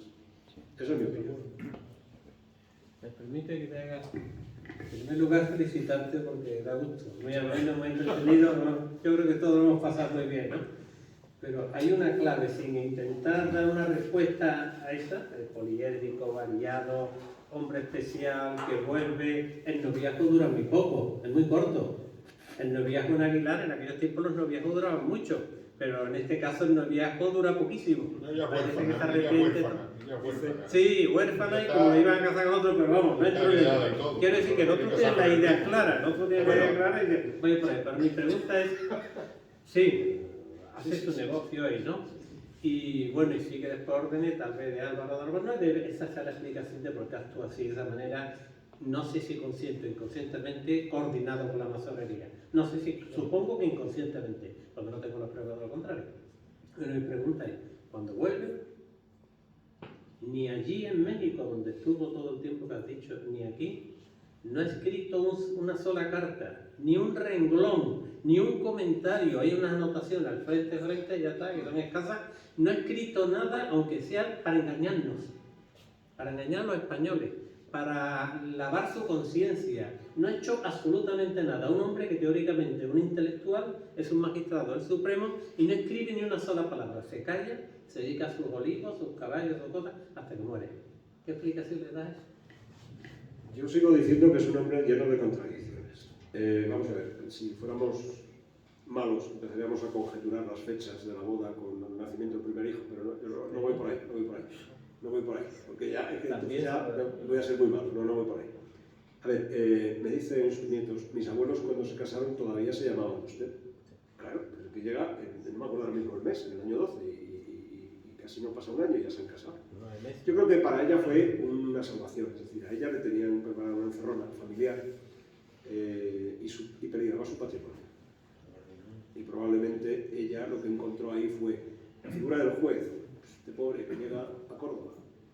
No sé. Vaina es un buen pueblo, Vaina no es un vilón. Aguilar, de la frontera, cabeza de partido, un pueblo de categoría. Es un buen pueblo. Es un pueblo bueno. Entonces, pero sobre todo es que él, o sea, en Luarca hay familias con mucho dinero. Luarca no es mejor que Aguilar de la Frontera, Aguilar de la Frontera es más pueblo que Luarca. Seguramente. O sea, quiero decir que él llega ahí y de repente una chica guapa, por lo que se ve en las fotos, una cordobesa, morena, con unos ojos como dos almendras y atractiva, y encima con la posición que tiene, pues evidentemente el joven no le va a poner pegas. Y ella en él encontraría una salvación o una seguridad para su... La otra pregunta, ¿por qué cuando vuelve no escribe nada? Pues ese es el gran... Bueno, ese es otro de los grandes misterios. Él en México lleva una vida muy discreta, muy curioso. O sea, él en México lleva una vida muy discreta que, por ejemplo, no se mezcla mucho con todos los gerifaltes de la República, salvo en los dos trabajos que tuvo, como asesor, que yo no sé lo que asesoraría, ahí lo que estaban esperando es que Franco se muriese o que alguien lo matara, y como no ocurría, pues no tenía nada que hacer. Pero él, por ejemplo, por las fotos que tenemos y por los comentarios que hemos podido sacar, lo que hace es pasar los fines... Él tiene una sobrina incluso, él era muy aficionado a los toros, y tiene una sobrina que se casa, bueno, es un escándalo familiar, se va de aquí, porque, en fin, y allí en México se casa con un torero de primera línea. Él fue muy amigo de Manolete, Iglesias Portal, muy amigo. Pero él lleva una vida muy discreta, es decir, las personas sobre las que aporta datos son personas del ámbito familiar, de su hermano mayor, que era farmacéutico, una de las hijas es la que se casa con el torero, es decir, y él cambia de domicilio con mucha frecuencia, pero no aparece en las grandes fiestas y en los grandes tincados. En los fines de semana se reunían en casa de un personaje que era Luis Cernuda, no era el poeta, que era de Luarca, que había ido y había hecho dinero, no estaba allí por razones políticas, y allí organizaban barbacoas y cosas los domingos, y él sí participaba con gente de Luarca, amigos suyos de la infancia. Y por allí, cuando pasaba a señor Ochoa en sus viajes por uno y por otro, pues paraba también y alternaba con ellos. O sea, quiero decir que todo lo que había sido aquí, tener un protagonismo en la prensa, en el momento que se va a México, es todo lo contrario. No tiene gran... Pero efectivamente podría haber dejado un escrito. Probablemente lo ha dejado. A mí la familia no me ha aportado nada.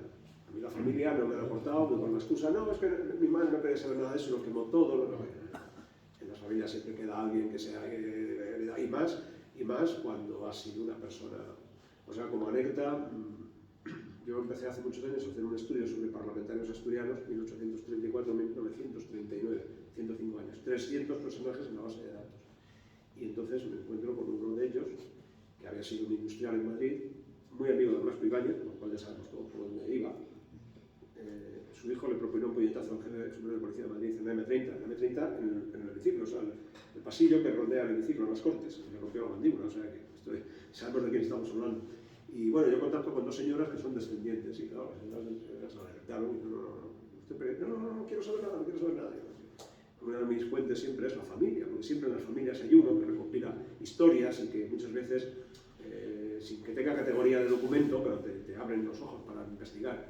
Y bueno, llamo insistentemente, las señoras, cada vez que yo llamaba, pobrecillas, se llevaban un susto. Y ya un día se pone un señor joven y me dice, mire usted, es que yo agradezco que no las vuelva a llamar, son mis tías. Dice que son muy mayores. Dice, claro, ¿usted sabe quién era mi bisabuelo? Digo, sí. Era muy de izquierdas. Dice, pero es que mis tías son muy franquistas. Claro, ahora llama usted para desenterrar viejas historias y tienen miedo que les vaya a pasar algo. Digo, no, pues déjenlas en paz, que no voy por ahí. Pues en las familias pasa eso. ¿Por qué este hombre no quiso escribir? O si lo escribió, ¿por qué la familia no ha querido soltarlo? No lo sé. En torno al proceso de José Antonio, desde el traslado de la cárcel modelo de Madrid a Alicante y demás, en fin, hay varios hitos que procesalmente podrían impugnar la validez del proceso, pero luego en la ejecución de la sentencia hay un aspecto que en mi opinión no se enfatiza suficientemente, ¿no? Para pasar del término ejecución al término crimen, que es cuando finalmente lo fusila el piquete anarquista, que no era quien procedimentalmente le correspondía ejecutar la sentencia de pena de muerte. Entonces, en esos momentos, en torno ya conocemos muchas cosas en torno al proceso, al juicio de Mancisidor mucho más adelante. El libro de Torres, de Francisco Torres, es una aportación bastante muy buena, ¿no? Entonces conocemos mucho del director de la cárcel, conocemos también del juez enjuto, conocemos ahora también de Iglesias Portal. Iglesias Portal, en ese momento en el que finalmente es raptado José Antonio y en lugar de fusilarlo el piquete que le corresponde, lo ejecuta el piquete anarquista, ¿tiene algún tipo de intervención? ¿Hay luego alguna queja o algo? Porque eso es crucial ahora, porque ya sin entrar en la legitimidad del Tribunal Popular, ni en la composición, ni en la presión de la pistola, del episodio que cuando está deliberando el tribunal que se produce o no, es clave, ¿no? O sea, si finalmente la sentencia no está ejecutada porque corresponde eso, es un crimen literalmente, ¿no? No sabemos qué posición... Zavala aporta un dato y es que dice que las primeras descargas fueron a las piernas, lo cual indica la calaña de la gentuza porque no les bastaba con matarlo, tenían que hacerle sufrir. O sea, una descarga de 30 y tantos proyectiles sobre las piernas, o sea, es tremendamente doloroso, ¿no? Que yo sepa, Iglesias Portal termina su actuación en el momento que comunica la sentencia, se disuelve la sala, claro, y se va. Y él nunca, sus nietos, yo trato a dos nietos, uno es magistrado y el otro es abogado, y muchas veces me han dicho que jamás, nunca en su casa habló del tema. Todo lo más es esas anotaciones en el libro frente a frente, que tampoco es una aportación, eso ya se sabía. Es lo que hace, o sea, como esa edición había sido censurada, él reconstruye a mano lo que era inicialmente, no revela nada nuevo. Pero no, que yo sepa, no tiene ninguna responsabilidad. El otro, perdona si me permite, el otro no, procesalmente no tiene consecuencias. El tribunal juzga y ordena ejecutar los juzgados, hace ejecutar los juzgados. Él dice, procede el tribunal, que no es él, como ya se ha dicho, es el jurado, los tres se reúnen, redactan la sentencia, le dicen, ejecútala, y la ejecutan. Que después la ejecutan en vez de fusilamiento con guillotina, cortándola a trozos, envenenándole o pegándole en la cabeza, no tiene importancia. Se podrá producir una desobediencia gubernativa, administrativa. Podrá incluso cometer otros delitos desde que pero no afecta. Lo que sí afecta la nulidad es lo que he dicho de que el veredicto es tomado, es adoptado bajo presión de armas. Eso sí produce la nulidad, procesalmente hablando. Es decir, ese juicio es nulo, porque el acuerdo, el veredicto que el pueblo ha adoptado, pueblo parcial, sectario, con los miembros de los centrales, de los partidos del Frente Popular. Ese acuerdo que está adoptado ha sido realizado, adoptado bajo la presión de armas. Entonces eso es nulo y eso el presidente lo sabe porque está allí. El presidente no se puede hacer el tonto ahí, pero él lo habrá escrito o no lo habrá escrito, lo sabremos algún día o no, pero ese acuerdo es nulo. Como es nulo lo del POUM, en el POUM se produce también otra reunión. Y van allí con armas y amenazan, oiga, eso no se puede hacer, eso es nulo. Y eso sí lo sabe un magistrado del Supremo, se lo sabe el último juez del último pueblo de España, de que lo realizado, lo acordado bajo coacción es nulo. Ahí es donde está la responsabilidad de Iglesias del Portal. Debería haber hecho algo, debería haber dicho, se jugaba el tipo, ¿no? porque sabe las presiones que se jugaba el tipo, lo hubieran matado a Sí, lo más elegante para él hubiera sido rechazar. nulo, esto es nulo todo, a nombrar otro tribunal de jurado y a celebrar otra vez el juicio. Eso es lo que procesalmente procedía. Pero no se atreve, porque sabe las presiones que había. Le hubiera costado la vida, hubiera muerto por honor. Una cosa que quisiera yo pensando. Lleva un ratito. En primer lugar, enhorabuena. Gracias. Y en segundo lugar, rememorar el libro de Manolo Barrios, en paz descanse, Consigna matar a José Antonio. ¿Verdad? Eso es. Pensando lo que el profesor Martín Otto, mi maestro y amigo, yo es que no sé, cuando veo lo del título, el juez que condenó a José Antonio, el juez que participó en la farsa, porque eso no fue un juicio. Vamos a ver. El contexto histórico del 20 de noviembre, o 19 de noviembre, perdón, que concedió la sentencia, ni fue un juicio justo, ni fue una circunstancia histórica normal, ni fue un proceso, ni fue nada. Fue simplemente una farsa impuesta por un señor que se llama José Stalin, que dio la orden de ejecutar a José Antonio. No puede ser vivo ni de coña. Y entonces, como estaba el comité de intervención por ahí pululando, una pandilla de cobardes, demócratas falsos, especialmente Inglaterra y Francia, que se dieron a la presión de Stalin y sabían que tenían que dar una formalidad para la ejecución de José Antonio, que ni fue un juicio, ni prevaleció las normas procesales, ni nada de nada. Lo de las 4 horas, vamos a ver, a mí me parece una farsa más. Porque vamos a ver, ¿quién va a dudar que un tribunal popular, formado por miembros del Frente Popular, iban a estar 4 horas dudando? Eso yo no me lo creo. Cuidado. Yo no me lo creo. Yo sí me creo. Yo no me creo, pero 4 horas, si estaban más que, en la sentencia estaban más que dictadas, a priori. ¿Alguien puede dudar que a José Antonio iban a poner 2 años de pena? Yo estoy de acuerdo. Yo personalmente, estoy de acuerdo, pero yo no me lo creo. le voy a En esa farsa, recordar una 4 horas anécdota. deliberando. Una anécdota. Cuando José Antonio se dirige al jurado, el fiscal, Vidal Gil Tirado, les dice: señores, no se dejen ustedes convencer por este hombre que tiene una muy buena oratoria y mucha cultura. Y José Antonio, en una frase muy suya, le dice: señoría, no es que yo tenga mucha cultura, es que la que tengo la uso.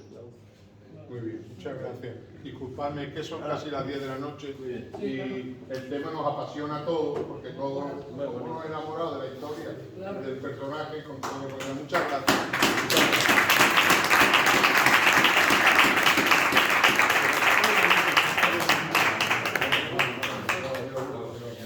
Gracias por venir, ya visto el plan.